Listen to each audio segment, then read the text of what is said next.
Good morning, children. Today we are going to discuss about the administrative divisions of India. Okay.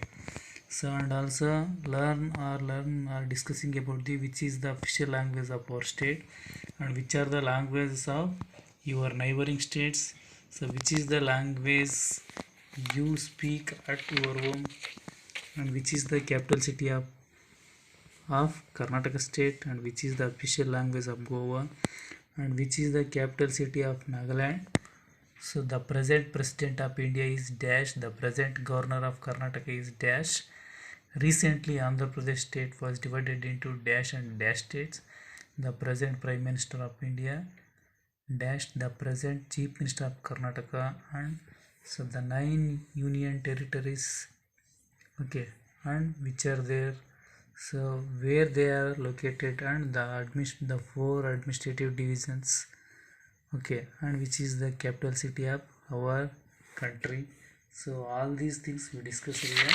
So now let us, before going to discuss all these things, just we recall what we discussed in last class. In last class we discussed about the India and its neighboring countries. The neighboring countries of India are Pakistan and Afghanistan to the northwest, Nepal, Bhutan and China are to the north, Bangladesh and Myanmar to the east, and to the southeast is Sri Lanka. So it is Sri Lanka is an island and it is separated from India by Pak Strait and Gulf of Mannar. Okay, so frontiers of India. So look here, now let us look at the political map of India. So in this map let us study how the states, islands, water bodies are distributed. So this is a political map of India.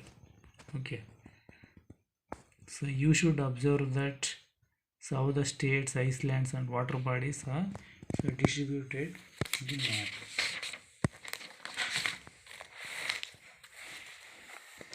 Peninsular India is surrounded by the seas and oceans and has 7,516.6 km long coastline. So this helps the growth of foreign trade, shipping, fishing and shipbuilding. The water bodies which surround India are the Bay of Bengal in the east, Arabian Sea in the west and Indian Ocean in the south. The Andaman Nicobar Islands are in the Bay of Bengal. The Andaman Nicobar Islands are in the Bay of Bengal and the Lakshadweep Islands are in the Arabian Sea. And the Lakshadweep Islands are in the Arabian Sea. So observe the map of India where you can locate the water bodies surrounding India on 3 sides. Such a landform is called peninsula. So South India is a peninsular. So that South India is a peninsula.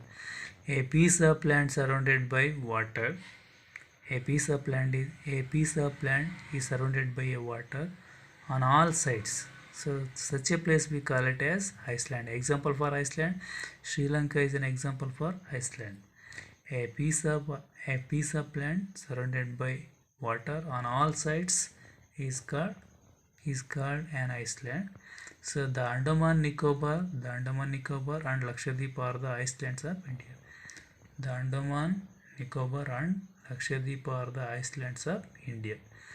So take the map of Asia or an atlas, write the help of this and mark the neighboring countries of India on an outline map of Asia and you should write here.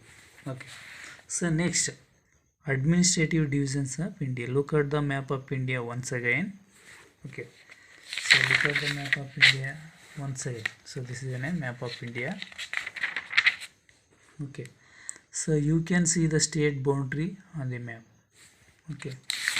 Here you should observe that state boundary on the map. Okay.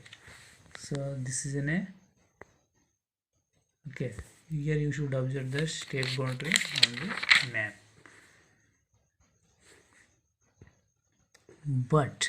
But there was no boundary line on the earlier maps.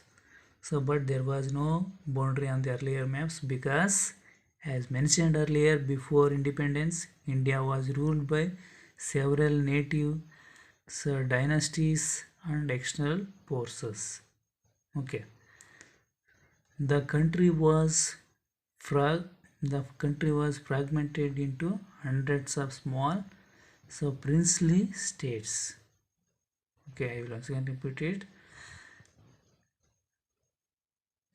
So look at the map of India once again. You can see the state boundary on the map. So but there was no boundary line on the earlier maps. Because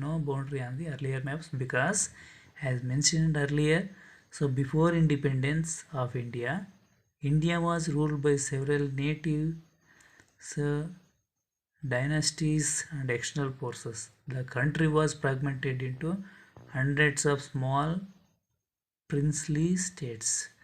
So after independence, so in order to carry smooth administration, so after independence of India, so in order to carry on smooth administration, the boundary lines of the states were recognized. Okay. So the States Recognition Act of 1956, the States Recognition Act of 1956 was a major reform of the boundaries of the states, of India. So on the basis of languages. Okay, I will once again repeat it. The States Recognition Act of 1956 was a major reform of the boundaries of the states of India. Okay, on the basis of languages. Okay, so there are a large number of languages in India. So this indicates the diversity of languages. This indicates what? This indicates the diversity of languages. So of these, 22 languages have been recognized as an official language. 22 languages have been recognized as a official languages, and 15 languages are printed in the language panel. Okay, on the back side of an India currency. So in next class we discuss more things. Thank you, Mandal.